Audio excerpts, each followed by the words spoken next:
ahora sí.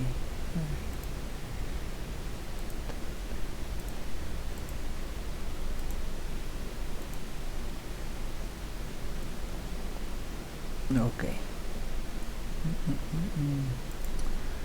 Ah, buenos días, chicos.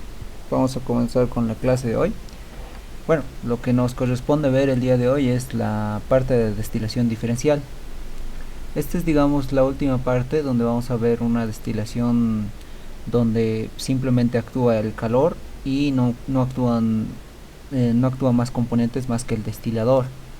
Ya después de esta clase lo que viene es ver lo que es rectificación, tanto el método McCabe y Ponchon-Savarit, lo vamos a ver. Me han informado que su examen va a ser por octubre, si no me equivoco. Entonces, bueno, tiempo sí nos va a alcanzar, vamos a acabar justo a tiempo antes de que den su primer parcial. ¿Ok? Se les ha mandado su primera práctica esta semana, el día martes, y bueno, tendrían también hasta este martes que presentar todo su práctica, ¿no? Por favor háganlo en el tiempo establecido y no me manden a destiempo, porque si me mandan a destiempo no lo voy a revisar. ¿Ok? Bien, lo que toca ver hoy es la destilación diferencial. ¿Qué es la destilación diferencial y cuál es su diferencia con otros tipos de destilaciones? La destilación diferencial, o también llamada destilación cerrada, es una destilación que se dan en equipos de este tipo. Este. Esta es una destilación diferencial. Como pueden ver, en la destilación diferencial no hay dos salidas, como normalmente vimos en la destilación flash, ¿verdad? En la destilación flash teníamos los componentes más ligeros arriba y los componentes más pesados abajo, ¿no? Acá no ocurre eso. Acá solo hay una salida y es por arriba. Un momentito, por favor. Ok. Hay una salida por arriba y esto simplemente se da de esta manera. ¿Qué es lo que ocurre en teoría? En teoría va a entrar una cierta cantidad de líquido, una mezcla líquida. Obviamente tenemos un componente volátil y otro menos volátil, ¿no? Se va a calentar esta mezcla. Se comienza a calentar y es evidente que por la diferencia de puntos de ebullición, uno va a evaporarse más rápido que el otro. Y el que se evapore más rápido va a subir por acá. Y una vez subiendo, acá se va a condensar. Para eso está este equipo, para condensar lo que es el vapor. Nosotros no trabajamos mucho con esto que es el vapor, sino simplemente con el condensado. ¿Por qué? Porque solo trabajamos en una sola fase, que sería la fase líquida. Obviamente hay casos donde sí vamos a utilizar esto, pero normalmente vamos a tener que trabajar con la parte líquida, tanto en los balances de materia que vayamos a hacer. A esta destilación le gobiernan dos ecuaciones. Una es la ecuación de Rayleigh y otra es la ecuación a volatilidad relativa constante. Esas dos ecuaciones las han debido ver con el docente y entonces con esas ecuaciones nosotros vamos a trabajar. ¿Ok? Y bueno, poco más, esa es la teoría que deberían saber de destilación diferencial. Ya lo demás es resolver puros ejercicios. Puros ejercicios, ¿ok? Entonces, bueno, vamos a ver destilación diferencial. Vamos a ver el primer ejercicio.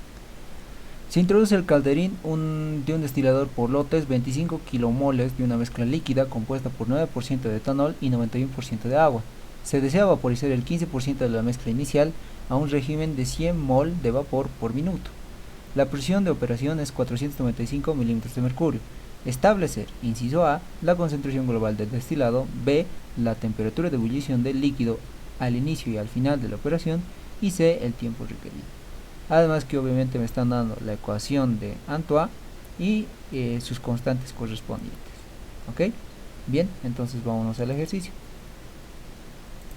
Bueno, visto ya de esta manera, este es el ejercicio con el que vamos a trabajar. ¿Ok? Primeramente tenemos una entrada. Si se pueden fijar, tenemos un nivel a un inicio y al final también tenemos otro nivel. Y esto se debe pues al efecto del calor, ¿no? Es evidente que, a ver un momentito, es evidente que aquí vamos a tener una altura inicial y aquí una altura final, y estos es simplemente pues por el efecto del calor, ¿no? Sabemos que los componentes ligeros se han ido más rápido y lo que quedaría acá abajo son los componentes más pesados, ¿no? De esa manera es como vamos a trabajar. Estos son los datos que me están dando. Y algo importante es que me está diciendo que el vapor representa el 15% de mi entrada, ¿ok? La presión me está diciendo que voy a trabajar a la presión atmosférica a nivel de La Paz, y tenga mucho cuidado con eso porque ese dato nos va a servir bastante. En algunos casos, si no les dice, obviamente se trabaja a presión atmosférica a nivel del mar, pero en este caso nosotros vamos a trabajar presión atmosférica a nivel de La Paz, ¿ok? Me está dando un factor importante para hallar el tiempo y vamos a ver cómo vamos a trabajar con esto. Bien, lo que me está pidiendo son estos valores, ¿ok? Lo primero, entonces, voy a determinar mis puntos de ebullición, ya que tengo todos los datos, ¿no? Para generar los datos de equilibrio es tener las temperaturas de ebullición de las sustancias. Primeramente yo me tengo que generar datos de equilibrio, sí, es cierto, ¿no? Porque no me están dando acá y yo los voy a necesitar más adelante, ¿ok? Bien, lo primero, yo considero que mi temperatura de ebullición se da pues a la presión atmosférica, y yo ya tengo el valor de la presión atmosférica. Entonces hallaríamos la temperatura de ebullición 1. Lo mismo hago con el etanol. Recuerden que mis dos sustancias son agua y etanol, ¿no ven? Entonces es evidente que el etanol es más volátil que el agua, ¿no ven? Y entonces se considera lo siguiente: el etanol es el más volátil, por tanto es mi componente A, y el agua es el menos volátil, por tanto es mi componente B. Ahora, ¿cómo me genero mis datos? Primeramente vamos a tener una temperatura inferior y otra superior. Ustedes pueden ir de menor a mayor o de mayor a menor. El resultado es indistinto porque al final les van a salir los mismos valores, ¿ok? Ahora, ¿qué es lo que voy a hacer acá? Me voy a generar mis presiones de vapor. Recordemos que tenemos acá mis constantes de Antoine, y si yo tengo temperaturas, puedo hallar tranquilamente mis presiones de vapor para cada uno de estos dos componentes, ¿no? Entonces de esa manera podemos trabajar.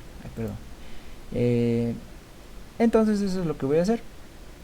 Voy a hallar cada presión de vapor de cada componente, y lo que voy a hacer va a ser hallar un valor importante. ¿Cuál es? La volatilidad relativa. Recordemos que la volatilidad relativa es un valor constante y que se da en este tipo de ejercicios. ¿Nos va a servir para qué? Para utilizar nuestra ecuación a volatilidad relativa constante. Entonces yo hallo la volatilidad relativa para cada uno de mis datos y voy a obtener un promedio de todos estos valores que hay. Ahora, si se fijan, yo me he dado un paso de 30 Kelvin para cada uno de estos datos, ¿ok?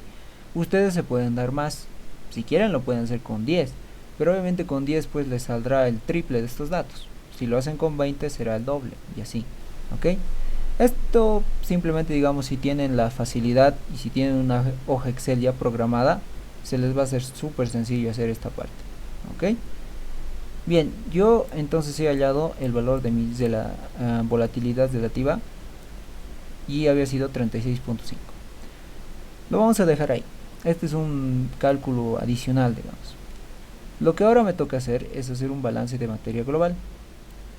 En el balance de materia global nosotros consideramos la entrada, que sería mi líquido 1, y mis salidas, que sería mi líquido 2 y mi destilado.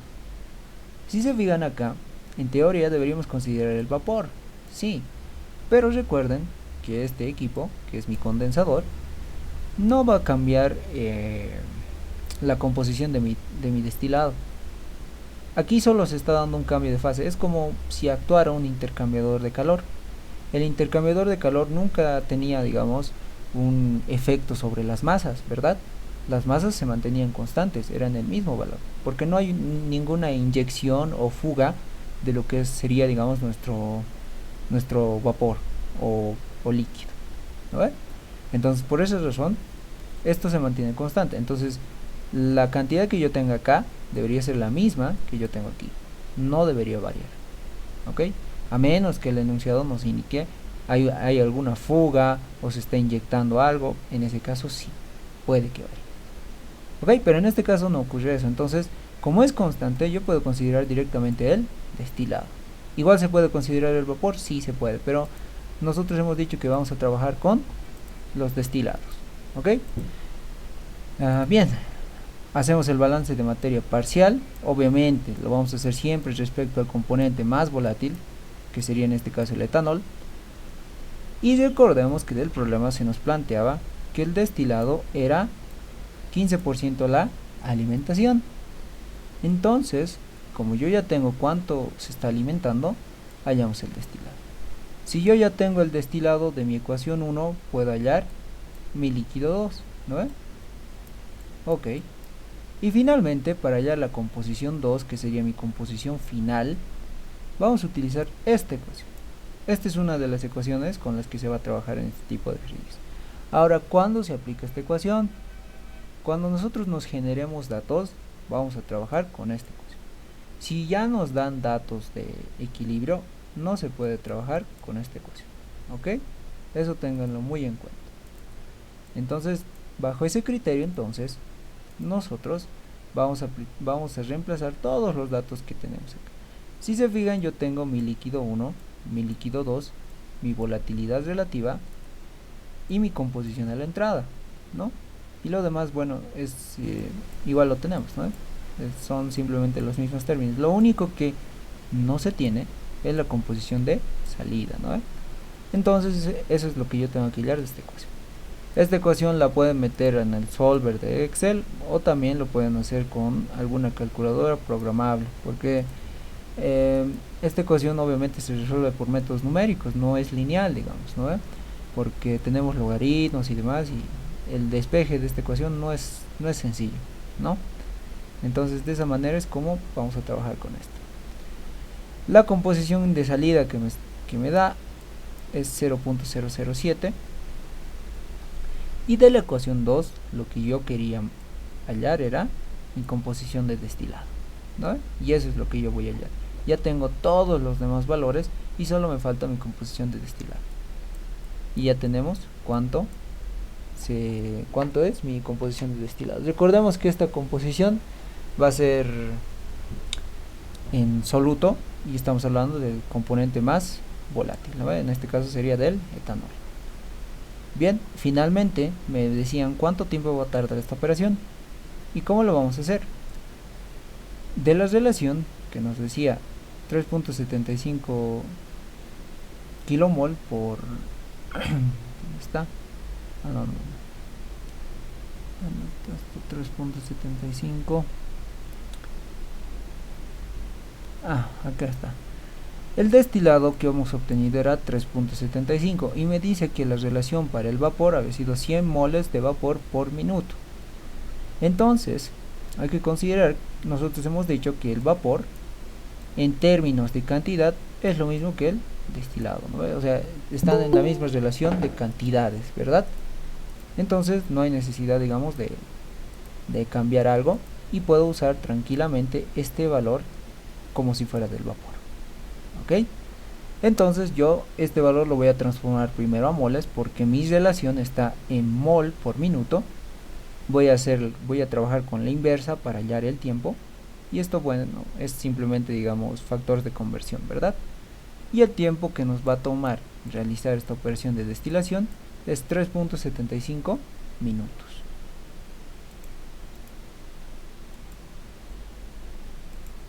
Ok, bien, vamos con el siguiente ejercicio. Una disolución equimolar de tetracloruro de carbono tolueno se somete a una destilación diferencial a la presión constante de una atmósfera. Calcúlese la composición global del destilado recogido y la del residuo cuando la composición de la última gota de vapor del condensado es 0.4 en fracción molar de tetracloruro de carbono. Los datos de equilibrio del sistema son, y nos están dando estos datitos de equilibrio. ¿Ok? Esto ya es para trabajar con estos datos. Un dato importante que les menciono en este tipo de ejercicios es que Los datos de equilibrio más nos van a servir para hallar valores que para graficar, ¿ok? Solo en este caso, solo en la destilación diferencial.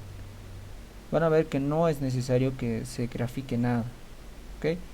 Hay algo parecido que vamos a ir, que será pues en nuestra última clase que vamos a ver, y se llama la rectificación diferencial.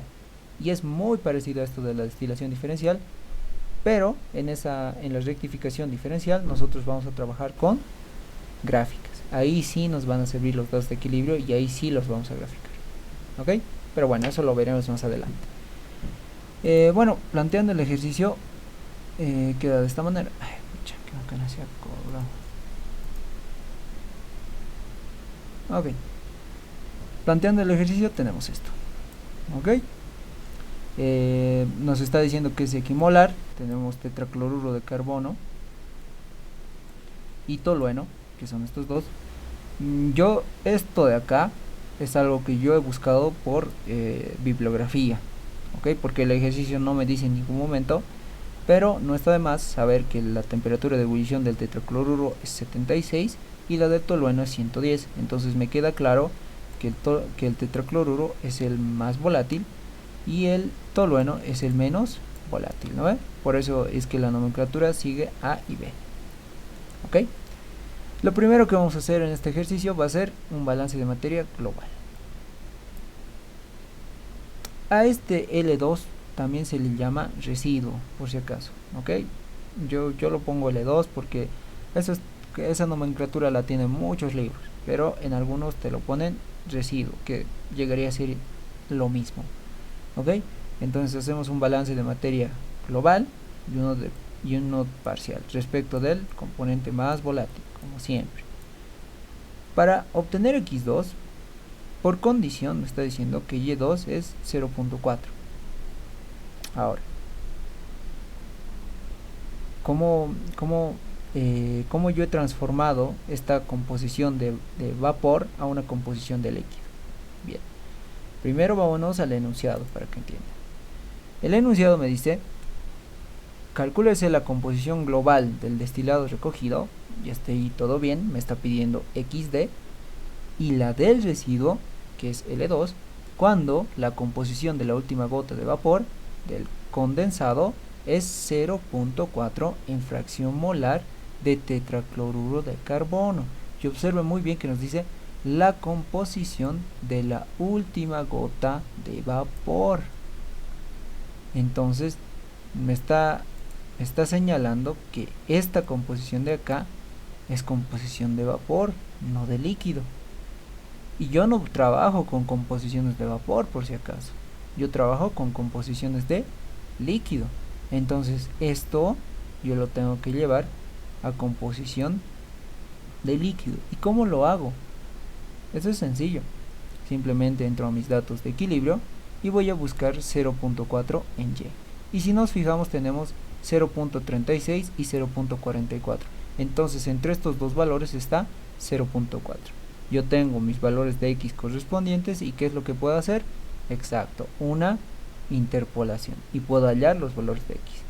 ¿Se puede realizar esto? Sí, son datos de equilibrio y estamos hablando de las mismas sustancias.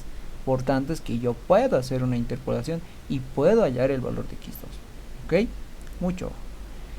Bien, entonces yo ya he hallado el valor de X2. Ahora vamos a trabajar con la ecuación de Rayleigh. ¿Por qué? Porque nos están dando datos de equilibrio y nuestra variación de nuestros datos no es constante. ¿Ok? Bien, ¿cómo voy a trabajar y cómo voy a resolver la ecuación de Rayleigh? Bueno, primeramente en OP3 y en esta materia en específico no vamos a resolverlo de manera analítica. ¿Ok? Porque de manera analítica nos va a salir un logaritmo y ya, sería reemplazar dos valores y punto. Pero eso es bien inexacto. ¿Por qué? Porque si solo reemplazamos dos valores e ignoramos nuestros valores de equilibrio, no estamos tomando en cuenta el equilibrio. Y si no se está tomando en cuenta el equilibrio, los resultados que vayamos a obtener no son los correctos. ¿Ok? Por esas razones que vamos a trabajar con métodos numéricos. El método más conocido y más útil para resolver estas ecuaciones con integrales va a ser el método del trapecio. ¿Ok? Hay otros métodos, sí, los pueden utilizar, sí, pero en este curso nosotros simplemente vamos a trabajar con el del trapecio, ya sea digamos para una integral así súper pequeña como esta o una integral así súper larga, y van a ver que vamos a encontrar ecuaciones integrales más largas que esta. ¿Ok? Bien, entonces ya hemos determinado que vamos a trabajar con el método del trapecio. ¿Qué es lo que voy a hacer ahora? Para trabajar con el método del trapecio, lo primero vamos a generarnos una función f de x. Y f de x va a ser todo lo que está en la integral. Todo esto. Esto es f de x. ¿Ok? Entonces, mi función queda de esta manera. 1 sobre y menos x. Lo segundo, mis límites, ¿cuáles van a ser? ¿Cuál va a ser mi x1 y mi x2? Porque tengo que tener límites de integración, como en cualquier ejercicio, ¿verdad? Mis límites obviamente pues van a estar marcados por mi x2 y mi x1, ¿no? Que son mis composiciones de mi alimentación y del residuo. Con esas composiciones nosotros vamos a trabajar. ¿Ok? Y bueno, todos estos datos que ven acá son datos que salen de la tabla de equilibrio.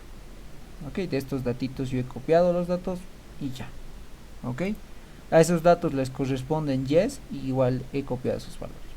Hasta ahí, digamos, nada que sea desconocido para ustedes. Lo siguiente va a ser calcular el valor de f de x.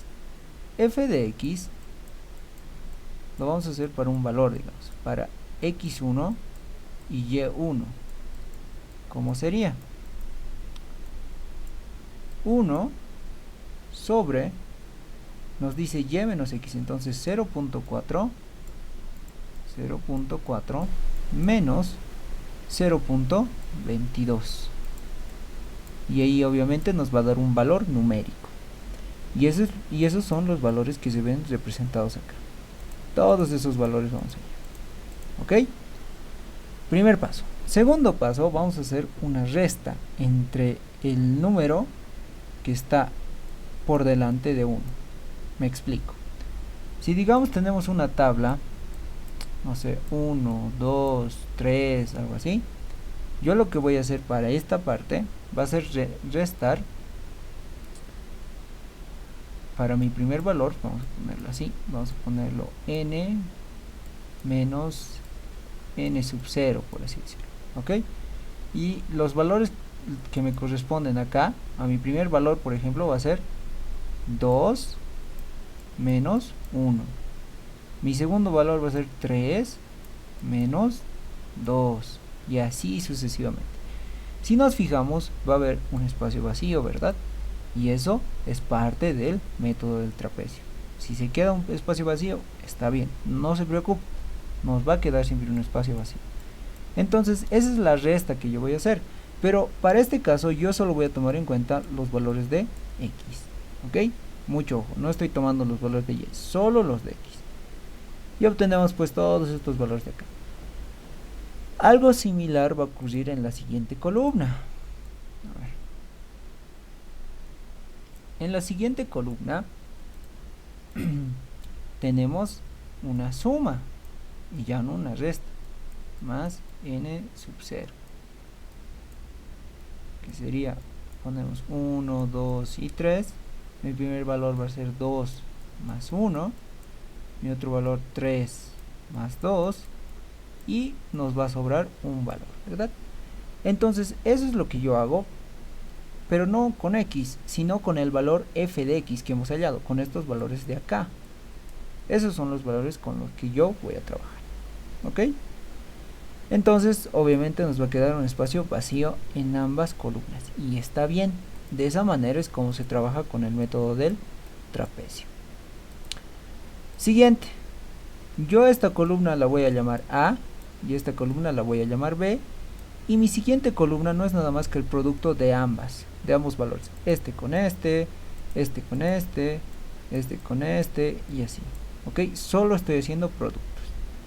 Hago los productos correspondientes, y de todos estos productos voy a hacer la sumatoria, y la sumatoria me da 2.7. Ahora, para resolver la integral, La teoría nos dice que la integral es la sumatoria que hemos hallado dividido entre 2. Y eso es lo que voy a hacer. Lo voy a dividir entre 2 y vamos a obtener el valor de nuestra integral. Ya he hallado mi integral, entonces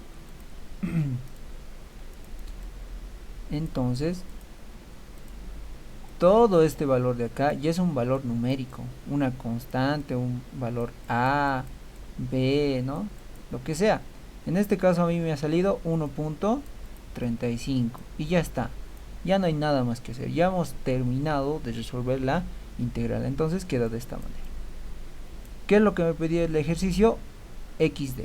Entonces vamos a hacer paso por paso. En primer lugar, el enunciado no me está diciendo cuánto está entrando. Cuánto es la entrada de líquido 1. Para nada, ¿verdad? Pero como en cualquier ejercicio donde nosotros tenemos que trabajar con cantidades, nosotros podemos asumir un valor. Así cualquiera. Pueden usar un mol, un kilomol, 100 moles en este caso, cualquiera. Yo les recomiendo siempre trabajen con un valor entero. No trabajen con uno decimal ni mucho menos. ¿Ok? Bien, yo estoy asumiendo que estamos trabajando con 100 moles. ¿Ok? Lo siguiente va a ser hallar L2. Hallamos el residuo. Ya tenemos ambos valores. Del balance global, yo lo que tengo que hallar es obviamente el destilado. Y hallamos el destilado.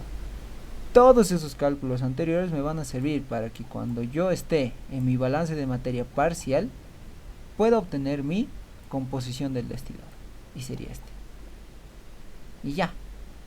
Eso es lo que me pedía el enunciado, por si acaso. Solo me pedía ese valor. XD, X2 y D. Los hemos hallado cada uno. ¿Ok? Bien, este es uno de los ejercicios. A ver, nos iremos al último. Se pretende recuperar por destilación diferencial el 80% del etanol contenido en una disolución acuosa cuya composición es 30% en peso del etanol.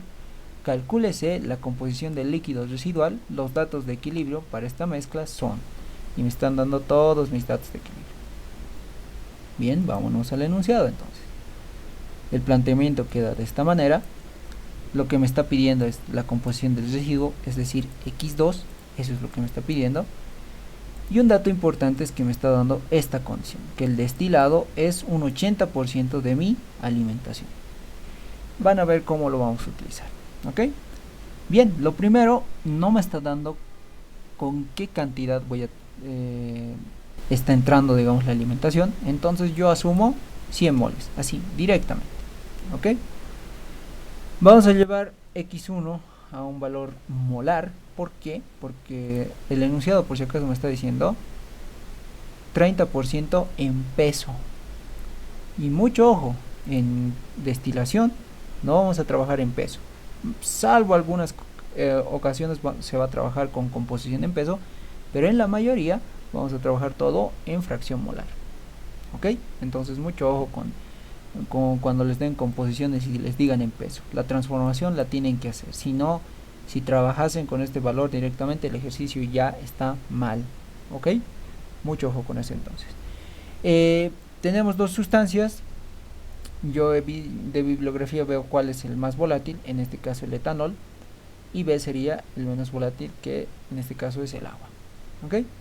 Posterior a ello, lo que les mencioné, vamos a transformar nuestra composición en peso a composición molar. ¿Ok? Entonces eso es lo que estoy haciendo. Esta sería mi composición molar de la entrada. Vamos a hacer un balance de materia global, donde nos dice L1 es igual a L2 más D. Y bueno, esta va a ser mi ecuación 1. Y un balance de materia parcial, respecto pues al componente más volátil. Ahora, aquí yo voy a reemplazar mi condición que me decía, esto es 0.8 L1 X1. Eso me decía el enunciado, ¿verdad? Eso me decía. Entonces, con ese valor vamos a trabajar. ¿Ok? Bien. Yo voy a reemplazar entonces estos valores y obtenemos una nueva expresión que nos dice que L2 por X2 es igual a 0.2 L1 X1. Van a ver más adelante para qué nos va a servir esto. ok. Ya, tenemos una, dos. Ahora vamos a trabajar con la ecuación de Rayleigh, ya que tenemos datos de equilibrio y no tenemos una variación de datos constante. ¿Qué es lo que voy a hacer ahora? No tengo L2, tampoco tengo la composición de X2, por si acaso. Solo tengo este valor de acá y este de acá. En teoría, mi integral no la podría resolver. En teoría. Lo que tenemos que hacer en este ejercicio específicamente es tantear un valor de X2. No sé cuánto será, pero podemos tantear. Y tenemos ecuaciones para verificar que el valor que me he tanteado de X2 es correcto. Ok, mucho. Esto les pueden hacer en el examen, les pueden dar o este valor o este. Y si les dan ambos, pues ya, pues, o sea, ya estaría resuelto el ejercicio. Pero si no les dan, tienen que hacer un tanteo. Y esta es la manera en la que se va a hacer el tanteo de el valor de mi composición. ¿Ok? Entonces yo voy a suponer un valor de X2. Ahora, en teoría, y eso también nunca se olviden, el residuo siempre va a tener una composición menor a la de mi entrada. ¿Ok? De mi entrada era 0.144. No puede ser mayor mi X2, porque en ese caso la destilación no es efectiva y por tanto debería buscarse otro método de separación, ¿no ve? Pero en este caso nosotros nos tenemos que dar el valor y nos vamos a dar un valor pequeño, vamos a poner 0.05. entonces yo pongo mi límite y mi otro límite, y bueno, de mis datos de equilibrio voy a buscar el que esté entre estos dos valores y el único que tenemos es este. ¿Ok? Y bueno, el método del trapecio ustedes ya lo conocen, ¿no? Volvemos entonces a resolver mediante el método del trapecio mi integral.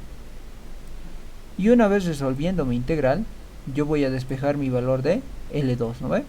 Obtengo mi valor de L2 y de esta ecuación, como les había mencionado, no, mejor dicho, de la ecuación 2, de la ecuación 2, podemos hallar tranquilamente el valor de L2 de nuevo, ¿no ve? Porque este valor ya lo he tanteado, ya lo tengo. Estos dos ya los tenía desde antes, ¿no ve? Este valor lo he tanteado, por tanto puedo hallar L2. Esta sería mi ecuación de verificación. Entonces, lo que me sale es 57.6 moles. Entonces, el tanteo no está bien. No coinciden los valores. Entonces, necesito hacer otro tanteo, ¿verdad? Entonces, voy a suponer otro valor. Voy a decir que X2 es igual a 0.040. O sea, jalamos nuestros valores de los datos de equilibrio, ponemos nuestros límites, resolvemos por el método del trapecio, que es todo este cuadrito, obtenemos el valor de nuestra sumatoria, dividimos entre 2 y obtenemos el valor de nuestra integral.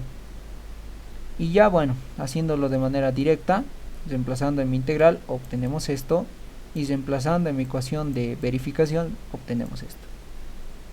Y como se darán cuenta, 71.85 a 72.18 moles, la diferencia es muy poca.